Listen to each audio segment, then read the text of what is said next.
Wakil Presiden Gibran Rakabuming Raka membahas soal bonus demografi Indonesia. Dalam video berdurasi 6 menit di kanal YouTube-nya, Gibran bilang generasi muda memiliki proporsi yang lebih besar pada kemajuan Indonesia. Gibran juga menegaskan, bonus demografi ini bukan sekedar angka statistik. Bonus demografi, kondisi di mana lebih dari separuh penduduk suatu negara berada pada usia produktif. Ya, Indonesia akan mendapatkan puncak bonus demografi di tahun 2030 sampai tahun 2045. Sebuah kondisi yang terjadi hanya satu kali dalam sejarah peradaban sebuah bangsa. Kesempatan ini tidak akan terulang, di mana sekitar 208 juta penduduk kita akan berada di usia produktif, di mana generasi produktif, generasi muda memiliki proporsi yang lebih besar, sehingga memiliki pengaruh signifikan dalam menentukan arah kemajuan. Ini adalah peluang besar kita, ini adalah kesempatan emas kita untuk mengelola bonus demografi agar bukan menjadi sekedar bonus, bukan menjadi sekedar angka statistik yang fantastis, tapi justru sebagai jawaban untuk masa depan Indonesia, di mana faktor penentunya ada di teman-teman semua. Berdasarkan data Badan Pusat Statistik Nasional atau BPS, tren pengangguran di Indonesia memang mengalami penurunan. Data per tahun 2024 di bulan Agustus 2024, angka pengangguran berada di angka 7,4 juta orang. Angka ini turun dibanding tahun 2023, yakni di Agustus 2023, angka pengangguran mencapai 7,8 juta orang.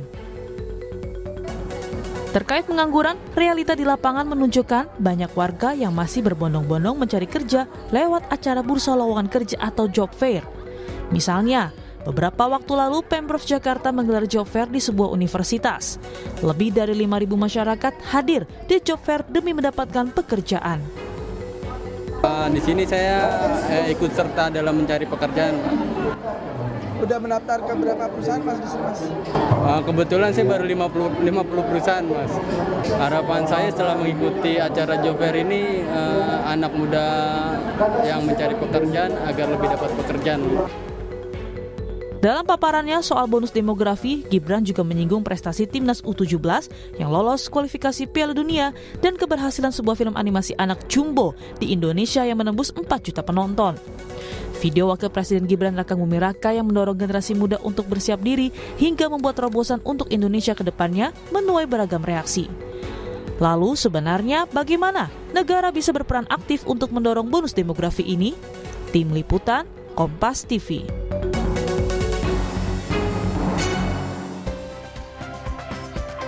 Saudara Wakil Presiden Republik Indonesia Gibran Rakabuming Raka mendadak membahas bonus demografi Indonesia dalam video di kanal YouTube-nya.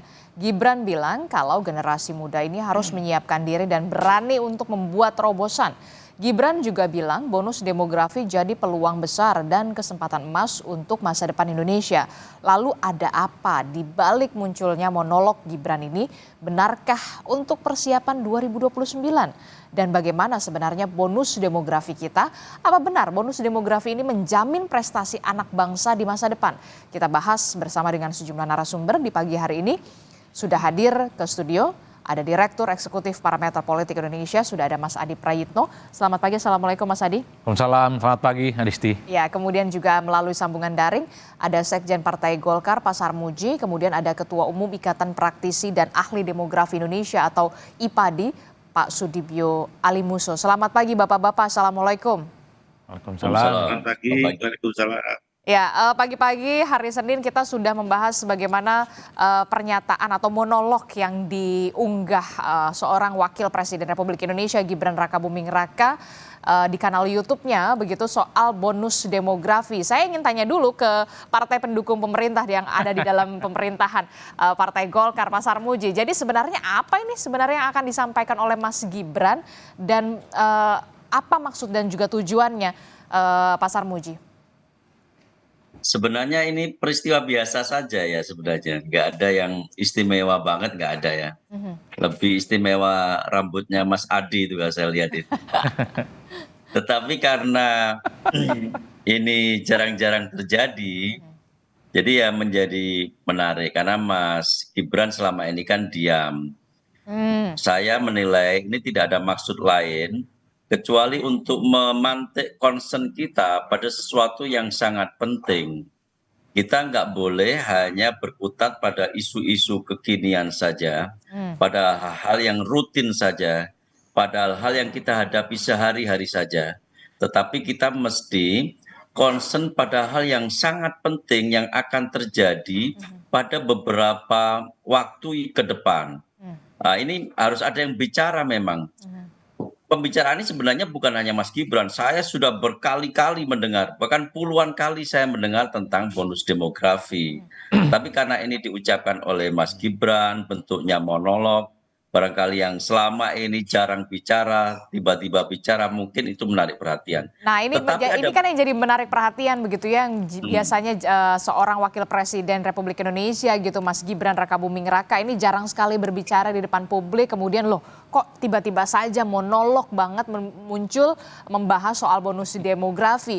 Apakah kemudian ingin menjadi spotlight atau ingin disorot atau kemudian ada agenda lain sebenarnya, Pak Sarmuji? Ya memang jadi wakil presiden itu serba salah ya. Jadi wakil bukan hanya wakil presiden, wakil gubernur, wakil wali kota, itu serba salah. Kemajon sedikit salah. Nanti dipikir, wah ini pasti ada agenda ini. Mau nyalip presidennya atau mau nyalip wali kotanya atau mau nyalip gubernurnya.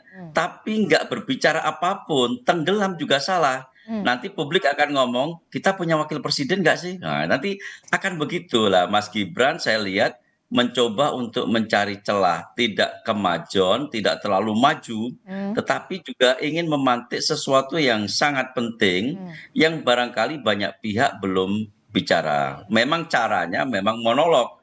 Menjadi menarik kan caranya monolog, bukan dialog, bukan podcast dan sebagainya. Menurut saya caranya pun ini menarik dan menurut saya ini bagian penting. Cara ini merupakan bagian penting untuk memantik concern masyarakat terhadap sesuatu yang sangat penting.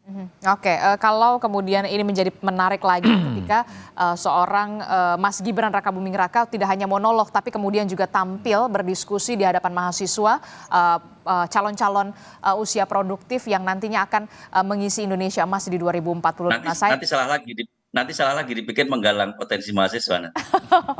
Oh, tidak bertukar pikiran karena ingin menciptakan bonus demografi yang tentu saja berkualitas begitu ya, Pak Sarmuji. Tapi saya bergeser dulu dari sisi politik nih, dari sisi politis ke Mas Adi. Mas Adi, Anda melihat ini apakah sebuah kebetulan saja atau kemudian ada maksud dan juga tujuan lain begitu dari sisi politis seorang Gibran Rakabuming Raka, wakil presiden yang biasanya jarang berbicara kemudian monolog di akun YouTube dari Wapres ini akhirnya berbicara soal bonus demografi? Ya, saya kira memang tidak mudah jadi Wapres Gibran Rakabuming Raka. Bisa bicara salah, tidak bicara pun juga salah. Kata Pak Sarmuji berarti benar dong? Kan begitu memang, karena sejak awal soal kemunculannya dalam kompetisi di 2024 itu kan memang menimbulkan kontroversi yang sampai hari ini tidak berkesudahan. Nah, yang menjadi spesial itu sebenarnya bukan hanya soal apa yang diomongkan, tapi karena memang selama ini kurang lebih sekitar sudah 6 bulan jadi wakil presiden Prabowo, Gibran itu kan hanya dianggap misalnya ya bagi-bagi susu ataupun misalnya berkunjung ke sekolah, kasih buku dan terusnya. Publik sebenarnya berharap ada sesuatu yang di-highlights terkait dengan gagasan dan narasi-narasi besar sebagai wakil presiden Republik Indonesia. Jadi wajar kalau kemudian ketika bicara tentang bonus demografi banyak yang menyambut. Tentu ada pro dan kontra. Kalau kita melihat style mantan-mantan wakil presiden di Republik Indonesia, kalau kita melihat Profesor Dr. Kiai Ma'ruf Amin ya, pasti itu concernnya orang bicara tentang ekonomi syariah. Kalau kita bicara tentang misalnya Pak Yusuf Kalla, orang bicara tentang bagaimana industri, kemudian pengusaha dan seterusnya itu menjadi pilar utama sebuah bangsa dan negara itu established. Nah, publik melihat Gibran ini bicara tentang bonus demografi mungkin tidak terlepas karena posisi Gibran yang masih sangat muda. Yang kedua yang secara prinsip memang ini dianggap sebagai sesuatu yang memang harus di-guide oleh Gibran. Tapi saya sebenarnya menunggu bagaimana bonus demografi itu soal bagaimana pemanfaatan dunia digital yang selama ini selalu diekspos oleh Gibran sebagai opportunity, kesempatan anak-anak muda itu jangan hanya terpaku pada misalnya nih kerja-kerja ya dalam sektor formal, bawa map ke kantor, diwawancara, bukan di situ. Tapi dunia digital itu kemudian akan membuat seseorang itu bisa kompetitif, dia maju dan seterusnya. Makanya yang dicontohkan itu adalah film Jumbo yang animasi. Nah, saya membayangkan Mas Gibran, anak muda, bagaimana exposure ke depannya itu adalah memanfaatkan dunia digital sebagai upaya yang penting. Itu substansinya. Tapi saya tidak menutup mata, ada hal-hal yang sifatnya politik yang saya coba untuk tangkap. Kalau mau jujur sebenarnya, ini kan sudah 6 bulan jadi wakil presiden. Memang exposure dan pemerintahan terkait dengan Gibran itu kan sepertinya itu-itu saja, orang juga bosan.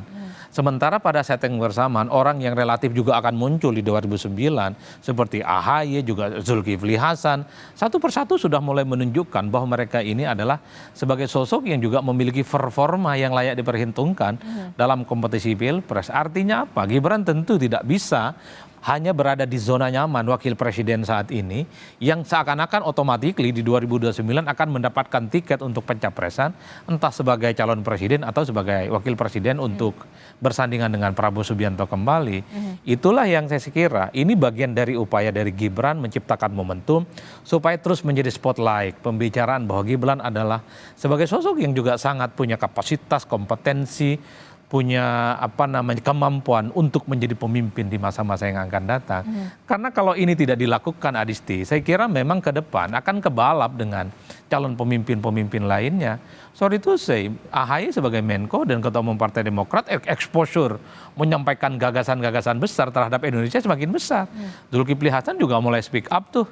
Kata Zulkifli Hasan kalau soal Pilpres mungkin sudah sepakat dengan Prabowo, tapi untuk wakil presiden nanti dulu dibicarakan. Bukan tidak mungkin, PAN juga punya intensi untuk maju dan bisa berdampingan dengan Prabowo. Jadi mungkin bagi orang yang tidak terlampau engage dengan politik, bukan aktivis partai, ataupun tidak pegiat politik, pemilu masih lama. Tapi bagi para politisi, 2029 itu sudah sejengkal, Adisti. Ini sudah mulai ditapaki satu demi satu begitu. Dan ini menjadi upaya Gibran Rakabuming Raka juga supaya bisa tetap dapat spotlight di 2029 nanti. Betul, menjadi exposure dan selalu menjadi perbincangan bahwa Gibran ini tidak hanya selesai jadi wakil presiden di 2029. Itulah yang sepertinya ingin ditunjukkan. Kalau mau jujur sebenarnya ini mungkin baru pertama kali di mana wakil presiden monolog kemudian diunggah di akun YouTube pribadinya. Rata-rata kan pejabat publik, dia konferensi pers, undang begitu banyak media dan kemudian speak up ke publik soal isu-isu yang kemudian dia coba guidance untuk disampaikan. Tapi bagi saya ini sudah menjadi sesuatu hal yang baik, positif. Artinya Gibran sudah mau mulai bicara tentang sesuatu yang besar dan mau juga dong didebat oleh masyarakat dan publik. Bicara tentang bonus demografi saya kira tidak ada yang kemudian bisa membantah. 2030 sampai 2045 memang mayoritas penduduk kita adalah manusia produktif. Tapi kan orang bertanya, yang produktif ini mau diapain? Per hari ini pengangguran, akses terhadap dunia pendidikan yang kemudian dianggap layak, itu justru di mayoritas itu adalah kelompok-kelompok bonus demografi. Jadi bukan hanya sebatas retorika, bukan hanya sebatas konsumsi, tapi keberpihakannya itu adalah secara prinsip bagaimana anak muda itu bukan hanya sebatas wacana, tapi secara prinsip dia memang dipersiapkan sebagai satu stimulus untuk menjadi tonggak estafet kepemimpinan di masa yang akan datang. Kan begitu, Adisti. Apa yang kemudian ingin saya sampaikan, kalau kita mengacu pada negara yang sudah maju seperti China, anak mudanya itu jangan seperti yang sekarang, tapi investasi di bidang pendidikan, inovasi dan teknologi. Itulah yang kemudian membuat China per hari ini cukup confident dan bahkan melawan Amerika. Apakah kita sudah menyiapkan itu semua? Dan kita harus mempersiapkan itu begitu ya, Betul. jangan jadi followers juga ternyata ya. Betul, bukan hanya sebatas retorika dan konsumsi bahwa bonus demografi itu indah diomongkan, tapi dalam praktiknya banyak anak muda yang hampa dalam hidupnya. Itulah yang saya sebutkan, mengacu kepada negara-negara maju. Bagaimana anak muda ini semakin top ya pendidikan, inovasi dan teknologi itu adalah sesuatu yang niscaya dan tidak bisa kita bantah. Oke, jadi jangan hanya sebatas retorika begitu ya, tapi kemudian kenyataannya seperti apa, melek begitu ya. Betul, itu yang secara prinsip ya. Saya ke Pak Sudibyo. Pak Sudibyo, ini kalau misalkan kita lihat begitu ya, seorang wakil presiden Republik Indonesia akhirnya membahas soal bonus demografi yang nantinya kita akan sambut di 2030 begitu ya, Mas Gibran Rakabuming Raka. Sebenarnya kalau kita lihat sendiri, bagaimana demografi kita saat ini? Apakah kemudian yang sudah dikatakan oleh Mas Gibran ini bisa dikatakan generasi emas, peluangnya banyak, tapi realitanya seperti apa? Pak Sudibyo. Oke, terima kasih. Pertama, saya menyambut baik tadi apa yang disampaikan oleh Samuji ya, bahwa kita dari kalangan eh, praktisi dan ahli demografi pasti senang ada pemimpin yang bicara tentang demografi, dan bukan hanya soal saat ini, tapi harus ke depan. Tapi yang jelas harus dipikirnya saat ini juga harus terpikir, dan kemudian ke depan. Nah, bicara yang tapi kemudian, jadi bonus demografi itu not just a number. Tadi udah Mas Adi memberikan juga warning bahwa mau diapakan jumlah besar itu kira-kira. Nah, saya hanya sedikit ingin meluruskan. Sebenarnya bonus demografi Indonesia ini kan sudah mulai sejak 2005.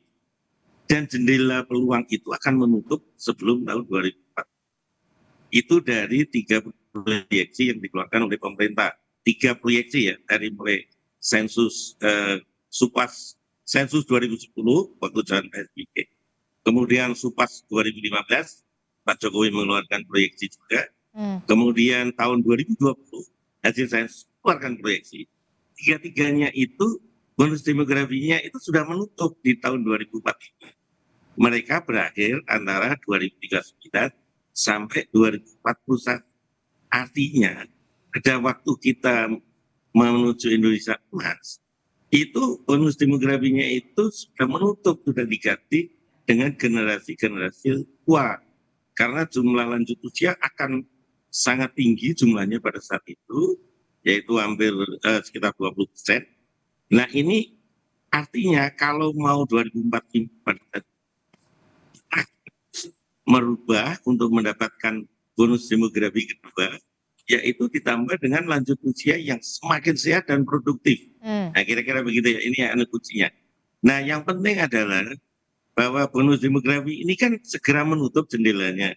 Ini kan ada 4 syarat sebetulnya yang untuk memetik itu. Yang pertama, SDM kita itu harus berkualitas mulai sekarang ini. Jadi harus berkualitas betul.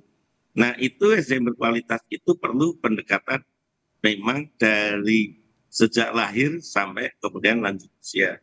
Ini sudah betul ya, ini langkah pemerintah sebenarnya sudah mulai stunting digarap dan seterusnya supaya nanti menghasilkan SDM yang berkualitas, karena saat ini kualitas kita kan masih ya dalam tanda petik masih kurang bersaing dengan negara-negara lain lah gitu, karena indeks pembangunan manusia kita kan masih cukup rendah. Nah, kemudian yang kedua, tenaga kerja itu harus terserap.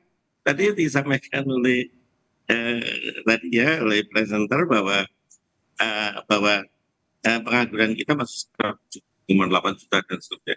Ini juga mengkhawatirkan karena di dalam bonus demografi itu kan semua yang bekerja itu kan menanggung yang tidak produktif. Nah, kalau yang produktif itu tidak bekerja, tidak punya kerjaan dan sebagainya, itu kan jadi persoalan. Kalau kita lihat Pak Sudibyo, ini kan kalau kita lihat ya tren pengangguran di Indonesia begitu memang trennya memang menurun dari 2023 ke 2024. Tapi kemudian pada kenyataannya pencari kerja jadi masih susah, PHK di mana-mana begitu. Nah, bonus demografi ini apakah nanti jadi masalah? Apakah ini jadi problem tidak? Kalau memang sudah banyak orang terus SDM-nya lapangan pekerjaannya tidak ada begitu. Iya betul. Kalau dia tidak bisa menanggung dirinya sendiri dan keluarganya, dan mereka yang tidak produktif, maka bonus itu akan menjadi bencana akhirnya. Kalau jumlahnya besar, kemudian ini masalahnya kita itu penduduknya itu terlanjur besar gitu jumlahnya ya. Bukan seperti negara-negara lain, kita keempat terbesar di dunia ini. Jadi artinya memang dengan penduduk yang besar itu memang mengelolanya tidak semudah dengan negara-negara yang kecil lah kira-kira begitu. Tetapi ini jadi persoalan ini. Jumlah besar kalau tidak terkelola dengan baik tadi ya, ini kan dia harus menanggung yaitu anak-anak usia 14 ke bawah dan usia 65 tahun ke atas kalau dalam konsep demografi. Nah, kalau dia tidak bisa menanggung, ini akibatnya akan menjadi beban. Jadi yang dikatakan bonus itu bukan bonus, karena sebenarnya kita walaupun dikatakan dapat bonus, tapi sebenarnya nggak dapat bonus. Itu hanya dalam tanda petik baru iming-iming pendudukmu itu strukturnya menguntungkan kira-kira gitu. Nah, syaratnya ada 4. Jadi menjadi bonus bisa dipetik itu. 1, SDM-nya berkualitas. Kedua, tenaga kerjanya tertampung. Ketiga, perempuan juga bekerja. Tapi perempuan kita kan dalam bonus demografi kan perempuan termasuk yang menanggung karena dia termasuk usia produktif. Tetapi tenaga kerja wanita kita itu kan yang bekerja, tenaga wanita yang bekerja kan tidak sebesar yang pria, masih kira separuhnya atau apa gitu ya. Nah yang keempat itu dia berhasil, negara itu memetik bonus demografi kalau tabungan masyarakat itu meningkat. Nah ini kita perlu kita Jadi diksinya lihat. bukan bonus demografi, lalu apa dong Pak Sudibyo kalau Sebetulnya dia masih seperti istilahnya itu demografi dividen. Jadi Demografi. ini masih dividen itu belum terpetik itu. Tapi kalau untuk menggampangkan ya udahlah kita bonus demografi gitu ya. Karena kita belum dapat bonus. Dapat bonus itu kalau kita bisa memanfaatkan struktur penduduk yang menguntungkan itu bagi kemajuan negara. Kira-kira begitu. Nah itu dia, saya mau Kira-kira. tanya responnya Pak Sarmuji, gimana Pak Sarmuji? Jadi kalau ini belum jadi bonus demografi, kalau bonus demografi itu sudah SDM-nya berkualitas, semuanya sudah dipersiapkan oleh pemerintah begitu. Jangan sampai kemudian justru menjadi bencana begitu dengan demografi dividen kalau menurut Pak Dibyo ini. Gimana Pak Sarmuji? Ya itu benar, yang disampaikan Pak Debyo itu benar. Bonus demografi ini bisa berubah menjadi beban demografi, bahkan bisa menjadi bencana demografi kalau kita salah mengelola. Karena itu kita menyambut gembira apa yang disampaikan Mas Gibran. Sekurang-kurangnya publik menjadi lebih peduli terhadap problem demografi kita pada tahun 2030. Sebenarnya problem itu sudah ada sekarang. Tetapi kalau itu tidak diantisipasi, itu justru akan menjadi sesuatu yang meledak di tahun 2030. Pendidikan kita tengok pendidikan kita, rata-rata pendidikan kita itu baru kira-kira SMP, baru kelas 9 itu berarti kelas 3 SMP ya, belum sampai lulus rata-rata pendidikan kita. Sementara peluang pasar, peluang tenaga kerja kita membutuhkan syarat SDM yang makin lama makin tinggi.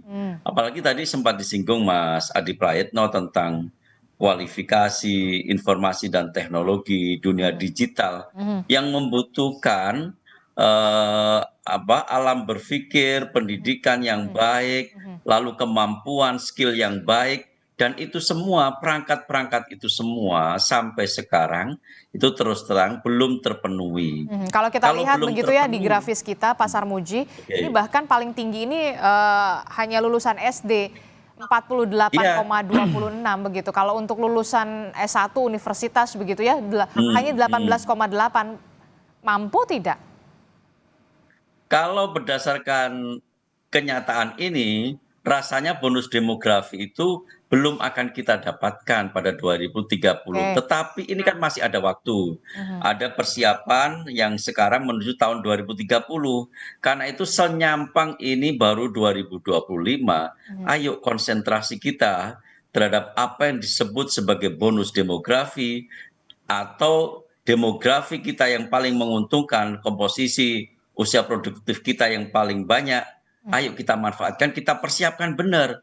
Kalau enggak nanti menjadi beban demografi. Masalahnya cukup nggak dalam waktu 5 tahun ini, waktu kita 5 tahun ini untuk mempersiapkan itu semua, Pak Sarmuji? Setidak-tidaknya kalau kita genjot sekarang, setidak-tidaknya kita lebih siap 5 tahun lagi dibanding kita melakukan ini biasa-biasa saja. Sesuatu yang kita anggap akan natural saja. Karena ini nggak boleh natural, ini harus kita genjot, harus kita lakukan intervensi untuk memanfaatkan bonus demografi betul-betul menjadi bonus, bukan sebagai beban atau bencana. Oke, kalau menurut Mas Adi gimana ngelihatnya? Apakah ini hanya sekedar retorika atau kemudian kalau kita lihat faktanya, realnya tadi by data seperti itu? Ya, pertama tentu soal bonus demografi ini kan sebenarnya daur ulang dari diskursus dan isu lama ya terkait dengan betapa seorang anak muda itu adalah calon pemimpin masa depan. Betul.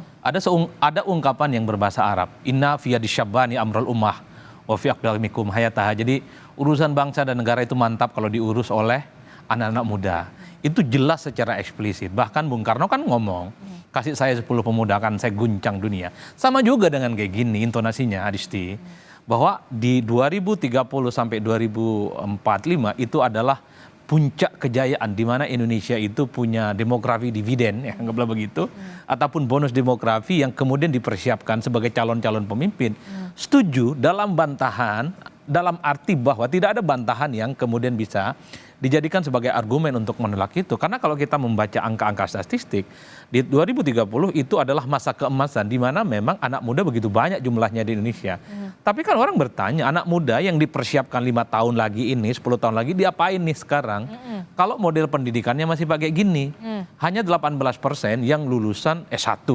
Diploma itu sekitar 16%. Orang bertanya, per hari ini yang lulusan S1 dan diploma sekalipun kan kesulitan untuk meningkatkan skill, kapasitas, bahkan untuk nyari kerja sekalipun Nyari itu kerja aja rumit. susah. Nah kemarin yang sempat menggagas soal kabur aja dulu adalah mereka yang lulusan S1 sebenarnya. Kalaupun toh dapat kerjaan tidak manusiawi, tidak sesuai dengan kemampuannya, dengan fee yang didapatkan. Itu secara substansi. Tapi saya ingin meletakkan bagaimana persoalan mendadak Gibran ngomong bonus demografi dalam konteks adalah bagaimana ini soal bagaimana menjaga stamina politik di masa-masa yang akan datang, 2029 Adisti. Karena kalau kita mau jujur sebenarnya, kalau Gibran bicara tentang 2029 dan di masa yang akan datang, maka per hari ini semua gestur, perilaku, dan statement-statement politiknya harus terkonstruk sebagai upaya bahwa beliau itu adalah sosok yang memang cukup kompetitif, kredibel diperhitungkan sebagai calon-calon pemimpin. Ingat loh, 2029 semua orang ingin berkompetisi. Ambang batas presiden sudah dihilangkan. 2029 juga per hari ini saya membayangkan kalau tidak mau berhadapan-hadapan dengan Prabowo Subianto, pasti sedang berebut siapa yang bisa mendampingi Prabowo Subianto untuk yang kedua kalinya. Tentu bukan hanya Mas Gibran.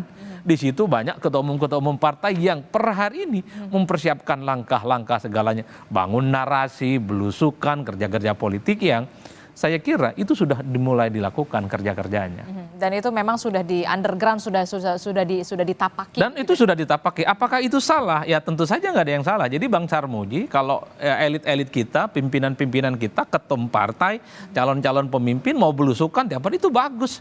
Ini pencitraan yang mantap. Apalagi setiap kunjungan ngasih sesuatu, ngasih buku, ngasih susu, ngasih bansos, ditunggu sama orang. Tapi apakah nanti akan dipilih atau tidak? Nanti dulu. Tapi secara prinsip masyarakat di bawah itu sangat senang kalau ada elit, ada pemimpin, orang penting, sering bertemu dengan mereka, berdialog dengan mereka. Apa permasalahannya? Apa permasalahannya, sekalipun yang dikasih itu hanya sebatas bansos ataupun kau senang. Saya kira senang. Siapa sih yang tidak senang kemudian selfie dengan elit-elit negara? Jangankan wakil presiden, Bang Sarmuji kalau turun di dapilnya pasti dipeluk-peluk itu. Mulai dari emak-emak, anak muda, senang. Ada pemimpin, anak muda, kemudian lulusan pesantren, ini soleh batul dan ketemu dengan rakyat. Saya kira di situ nggak ada yang soal. Atau jangan-jangan Golkar sendiri sudah mempersiapkan juga generasi muda Golkar. Oh pastinya. Nah mumpung ingat Golkar ya. Saya kira Golkar ini harus keluar dari jebakan sebagai spesialis untuk sebatas mengusung calon wakil presiden. Wow, jadi harusnya? Padahal kalau mau jujur pasca reformasi yang stabil suara pileknya itu adalah Golkar. Minimal dia runner up. Masa iya sih nggak punya calon presiden sendiri? Nah itu dia yang harus nanti kita temukan jawabannya di jeda kedua begitu ya, di paruh kedua. Pak Sarmuji, jadi tetaplah bersama kami di Sapa Indonesia Pagi.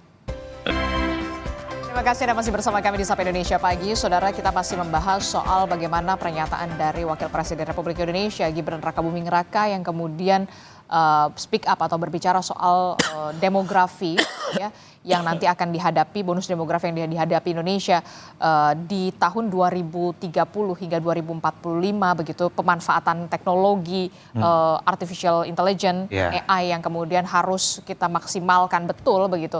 Nah, juga apakah ini menjadi upaya seorang Gibran Rakabuming Raka untuk bisa dapat spotlight yang konstan sampai ke 2029 di tengah ambang batas sudah dihapuskan, ada nama Pak AHY, Mas AHY, kemudian tokoh-tokoh politik. Nah kalau di Golkar sendiri gimana? Sudah dipersiapkan nggak sih sebenarnya untuk tokoh-tokoh muda atau kemudian malah Gibran ini, Pak Sarmuji? Gini ya, Golkar itu setia pada fungsi partai politik sebenarnya. Fungsi partai politik itu salah satunya adalah rekrutmen politik. Rekrutmen politik itu bisa dari internal maupun bisa jadi dari eksternal. Yang penting yang kita perjuangkan, yang kita orientasikan itu adalah kepentingan bangsa dan negara. Jadi siapapun yang kita anggap terbaik itulah nanti yang akan kita perjuangkan. Apakah itu dari internal, apakah itu dari eksternal, ya kita lihat bersama-sama. Kita cek apakah ada internal kita yang memang diminati sekaligus punya kualifikasi yang baik untuk ditempatkan menjadi presiden atau wakil presiden. Tetapi kalau yang selama ini sudah ada, misalkan Pak Prabowo nanti berprestasi disukai oleh rakyat, ya kenapa tidak kita mencalonkan Pak Prabowo kembali. Demikian kira-kira. Jadi tidak harus semata-mata ini harus internal. Karena tujuan partai politik itu melakukan rekrutmen politik yang terbaik untuk bangsa dan negara. Tidak harus internal. Tetapi seandainya ada internal kita yang memenuhi kualifikasi, lalu disukai oleh rakyat, kenapa juga tidak gitu. Oke, karena memang kaderisasi juga penting begitu untuk menciptakan kemudian pemimpin-pemimpin yang sudah harus dipersiapkan begitu. Saya juga akan membahas soal begini. Apakah ini akan jadi momentum yang tepat bagi seorang Gibran Rakabuming Raka ketika membahas monolog ini begitu ya, soal bonus demografi, pemanfaatan teknologi, AI dan segala macam. Saya jadi teringat pada saat seorang Gibran Rakabuming Raka pernyataan terbuka pada saat pembukaan debat kedua calon wakil presiden. Mas Gibran sempat menjanjikan adanya peluang kerja. Insya Allah akan terbuka 19 juta lapangan pekerjaan untuk generasi muda dan perempuan. 5 juta diantaranya adalah green jobs. Green jobs itu adalah peluang kerja di bidang kelestarian lingkungan. Apakah ini bisa menjadi momentum yang tepat begitu seorang Gibran Rakabuming Raka untuk bisa dalam tanda kutip merealisasikan apa yang sudah dikatakan pada saat debat kala itu? Ya, bagi saya janji politik itu tidak perlu momentum, wajib hukumnya itu dilaksanakan, Adisti. Kecuali memang janji itu hanya sebatas janji dan susah untuk ditagih. Jadi tanpa bicara tentang bonus demografi sekalipun sebagai wakil presiden di Republik Indonesia, wajib hukumnya untuk mengendorse bahwa anak muda itu bukan hanya sebatas objek dalam sebuah pembangunan dan proyeksi masa depan, tapi dia harus inherent, di mana anak-anak muda yang disebut dengan jumlah produktif itu harus bisa mengakses bagaimana kehidupan mereka yang layak. Salah satunya adalah dengan dunia pekerjaan. Dan itu tidak bisa dibantah. Per hari ini publik masih nunggu sampai 2029 minimal, apakah 19 juta pekerjaan itu bisa diwujudkan ataupun tidak. Saya termasuk yang tertarik untuk menunggu itu.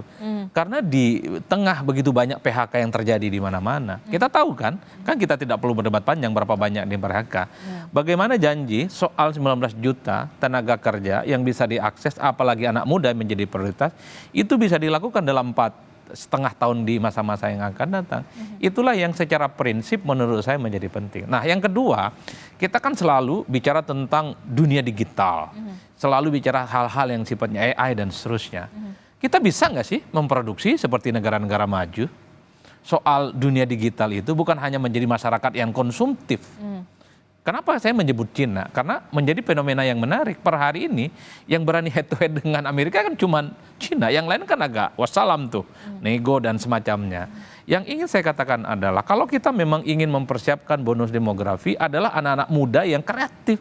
Bagaimana dunia digital itu bukan hanya dimanfaatkan oleh kita, tapi kita lah yang kemudian harus memanfaatkan dunia kita. Kita punya nggak sih industri-industri yang bisa dibanggakan, mulai dari handphone, apalagi industri digital yang lain sebagai pemanfaatan dunia yang kemudian mampu mengakses anak-anak muda ini memang cukup terberdaya. Saya khawatir kemudian kalau dengan dunia digital yang besar ini, orang jadi tidak fokus dengan pekerjaan. Contoh, sekarang petani itu jadi konten kreator ketimbang jadi petani. Karena duitnya lebih banyak dari konten kreator ketimbang jadi petani. Petani yang dilupakan. Begitupun dengan banyak-banyak pengamat atau jangan peneliti, ya mereka nggak meneliti lagi karena dana penelitiannya disunat dan dipangkas. Lebih banyak jadi konten kreator. Kan itu yang disebut hanya memanfaatkan dunia digital. Makanya secara prinsip adalah ada tidak inovasi yang kita bisa lakukan. Inovasi itu banyak hal. Di industri UMKM, ataupun di industri otomotif, ataupun di industri-industri yang skala besar. Itu yang menjadi tantangan kita. Betul, dunia terbuka kok, globalisasi sudah di depan mata, bahkan sampai ke desa-desa di kampung halaman kita yang tidak diaspal sekalipun. Tapi bagaimana kita empowering menghadapi persoalan itu semua dan kita terberdaya. Itu yang saya kira secara prinsip. Nah, itulah yang saya sebutkan pentingnya inovasi. Inovasi dari mana? Pendidikan, Adisti. Kalau 46% lulusan SD gimana gimana mau inovasi kan kira-kira begitu. Oke, gimana nih Pak Dibio kalau melihat lulusan SD saja begitu sekolah dasar saja masih jauh lebih banyak dibandingkan dengan lulusan kampus begitu universitas. Baik. Apakah akan tercipta benar-benar 2030 ini atau 2045 ini SDM yang berkualitas, atau sebenarnya persiapannya itu memang sudah dari mana sih? Berapa tahun sebelumnya sebenarnya sudah harus dipersiapkan secara idealnya?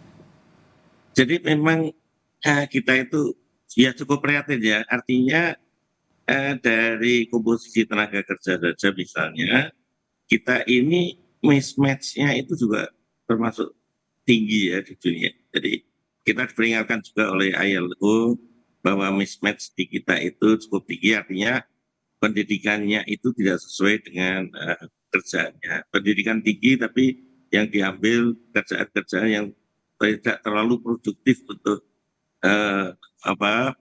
tingkat pendidikan yang diambil dan seterusnya. Itu juga sangat tinggi juga, yang hal seperti itu juga menjadi PR. Nah, saya kira langkah yang sudah diambil antara lain dengan memperbanyak vokasional saat ini sebetulnya sudah sangat tepat ya. Hanya mungkin persoalannya kurang memperhatikan kebutuhan pasar. Seharusnya kan orang-orang yang lulus vokasional itu kan langsung misalnya dapat kerja, berwirausaha dan sebagainya. Tapi pada kenyataannya kalau kita lihat statistik tenaga kerja yang dikeluarkan oleh BPS itu, banyak lulusan vokasional juga nganggur malahan gitu ya. Jadi ini kan jadi persoalan kan. Teorinya orang yang di vokasional artinya lebih cepat beradaptasi kemudian bekerja. Nah itu saya kira bisa nanti mendorong upaya kita untuk memetik bonus demografi itu. Nah kemudian yang berikutnya itu daerah itu juga harus diperingatkan. Jangan hanya pusat saja, karena toh ini kan tenaga kerja itu kan tersebar di daerah juga. Daerah dan mereka juga otonom ya. Jadi harusnya daerah itu concern pada sumber daya manusia yang ada di tempatnya, soal pekerjaan di tempatnya, karena nasional itu kan kumulatif dari daerah juga. Dan momentum bonus demografi itu di daerah berbeda-beda. Pada daerah lain sudah mulai mau menutup, tapi di tempat lain masih baru membuka gitu ya. Jadi itu momentum itu yang harus juga disadari oleh kawan-kawan, oleh mereka yang di pemerintah daerah. Dan saya kira sebetulnya statement tadi sebenarnya tidak salah sebenarnya kalau mau membuka gitu, apa itu memantik gitu oleh Pak Sarmuji itu ya betul, tapi how-nya itu juga harus kemudian dipikirkan ya. Nah kita sekali lagi jangan terlena soal jumlah, bolak-balik bicara jumlahnya besar, tapi jumlah besar kalau tidak ngapa-ngapain, ini kan tadi Pak Sarmuji sudah setuju juga, itu bahaya ini, bisa jadi bencana nanti. Jadi kalau jumlah besar itu justru kita harus prihatin nih, jumlah besar kalau nggak berkualitas gimana ini? Ya. Ini kan jadi persoalan ya, itu pertanyaan besar ya sebenarnya Pak Dibio. Kemudian yang kedua ini momentum lanjut usia ini. Indonesia ini mengalami gelombang lanjut usia yang lebih cepat dibandingkan dengan negara lain momentumnya. Jadi kalau negara lain itu dibutuhkan waktu sekitar 50 tahun untuk membuat jumlah lansia itu doubling time, artinya 2 kali lipat jumlahnya, Indonesia itu hanya dibutuhkan waktu sekitar 20 tahun. Jumlah lansianya itu akan membengkak 2 kali lipat.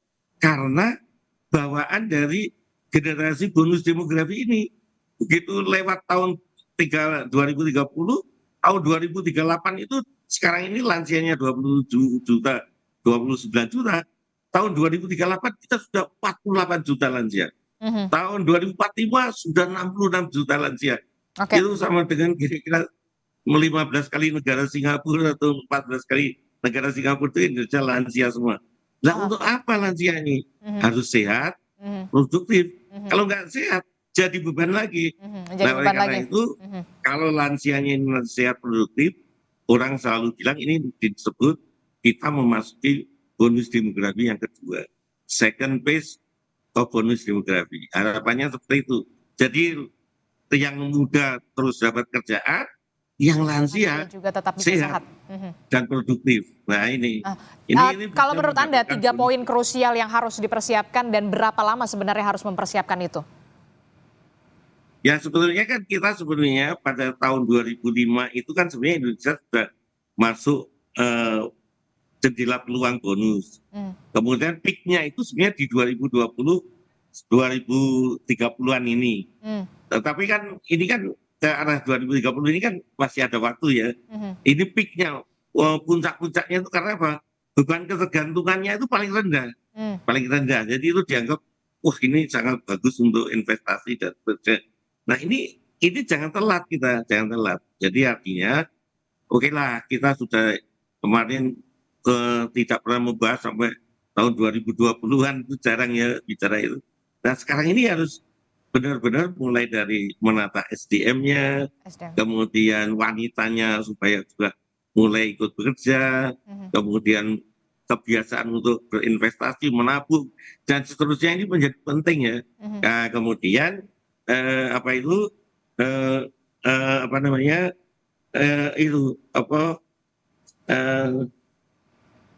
investasi sumber daya manusia, kerjaan, dan penyerapan tenaga kerja tadi. Oke, penyerapan tenaga kerja. Sebenarnya vokasional itu sudah bagus, hanya mungkin tidak melihat peluang pasar yang ada ya. Jadi permintaan pasar apa, jadi demand supply-nya itu nggak klop gitu ya. Pasarnya minta apa misalnya. Jadi kita tetap harus adaptif begitu ya menghadapi masa depan begitu ya, dunia teknologi sekarang tuh permintaannya apa begitu ya. Iya, misalnya seperti itu. Sehingga penyiapannya, vokasionalnya ya mengarah ke sana. Oke, Pak Sarmuji, terkait hal ini, closing statement Anda seperti apa? Pak Sarmuji masih di mute?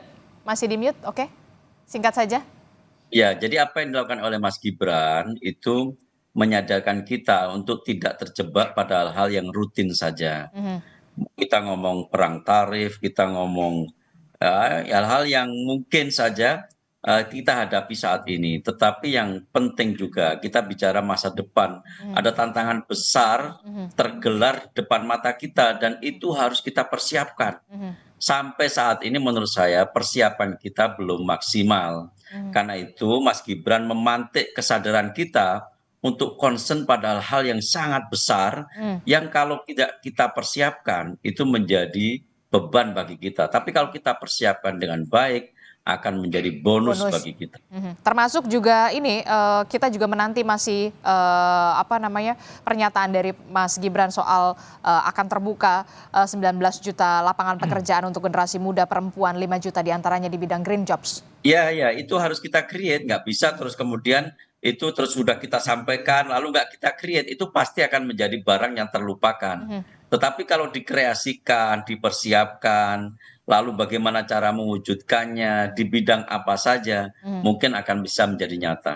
Oke, kita akan lihat dan juga nantikan. Terakhir Mas Adi, apa yang ingin Anda sampaikan soal poin kritis ataupun highlight dari soal Mas Gibran ini, monolog soal bonus? Ya, saya kira bagus pemimpin itu kalau sering bicara sesuatu hal yang besar, dan semakin bagus juga kalau pemimpin itu membuktikan apa yang diomongkan. Saya khawatir apa yang disebut dengan istilah filsafat, the science and the solemn, sesuatu yang diomongkan dengan apa yang terjadi itu berbeda. Kita tidak mau punya pemimpin yang seperti itu. Bicara tentang bonus demografi, anak muda kemudian mampu mengakses dunia pekerjaan, itu yang kita inginkan. Tapi yang paling penting adalah bagaimana demografi ini di 2045 itu nyata adanya, dan keberpihakan pemerintah dalam hal ini adalah sesuatu yang memang akan terus ditagih dan dipertanggungjawabkan. Karena kalau kita mau jujur sebenarnya Adisti, secara politik per hari ini, di kita itu tidak ada persoalan apapun. Semua partai politik, semua eksponen, semua kepentingan politik ini kan tegak lurus dengan pemerintah. Termasuk partai yang kalah pemilu sekalipun per hari ini tegak lurus dan sami'na wa ta'na. Ini tidak ada persoalan yang saya kira menjadi hambatan serius untuk mewujudkan bagaimana demografi ini menjadi bonus, bukan hanya demografi yang sebatas berjalan di tempat menjadi dividen. Itulah yang saya sebutkan, pemimpin kita itu memang harus jago ngomong, jago membangun narasi-narasi besar, karena itu adalah bagian dari mindset seorang pemimpin itu punya ekspektasi terkait dengan pemimpin-pemimpinnya. Saya kira negara-negara maju seperti sekarang itu bukan hanya dipikirkan sekarang, tapi dipikirkan 40-50 tahun sebelumnya. Itulah yang kita harapkan. Kalau betul kita punya bonus demografi, endingnya 2045, per hari ini apa yang sudah dilakukan buat adik-adik kita yang masih umurnya belum produktif itu. Kan itu saja kunci bagi saya supaya bonus demografi ini bisa dimanfaatkan untuk kemajuan bangsa, kompetitif. Itu tadi, pendidikan, inovasi, dan vokasi. Itu saja kuncinya. Oke, kita akan nantikan tentu saja SDM yang berkualitas harus ditapaki dari sekarang begitu, walaupun kita cuma punya waktu kurang dari 5 tahun lagi begitu ya. Kita akan lihat nanti akan seperti apa. Terima kasih Pak Dibyo, kemudian Pak Sarmuji, Mas Adi Prayitno telah bergabung bersama kami dalam dialog kita di pagi hari ini. Terima kasih Bapak-Bapak, sehat selalu. Assalamualaikum, selamat pagi. Waalaikumsalam warahmatullahi wabarakatuh.